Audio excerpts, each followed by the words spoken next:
আমি এক জানাজায় ছিলাম একবার, বাপের জানাজা ছেলে পড়াইতেছিল, কিন্তু আল্লাহু আকবার বলতে পারতেছিল না, কান্নারে কানতে। ছেলে আলেম ছিল, কানতে কানতে কানতে কানতে বাপের জানাজা ছেলে পড়ানো, বোঝেন না, আল্লাহু আকবার বলতে পারতেছিল না, কান্নায় ভাঙ্গা পড়তেছিল।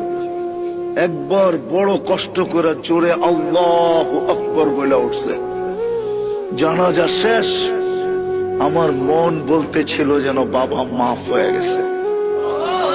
আমি সাথীদেরকে বলতেছিলাম যে আমি জানি না, আমার মন বলে এই বাবাকে আল্লাহ শাস্তি দিবে না। ছেলে আলেম, কলিজার টুকরা নিয়ে গেছে, ঠিক না? বাপ কি কলিজার টুকরা না? মাথার তাজ না? চোখের মণি না? আজকে সমাজে নাও হইতে পারে, কিন্তু একদিন তো বাপ এটাই ছিল, ঠিক না?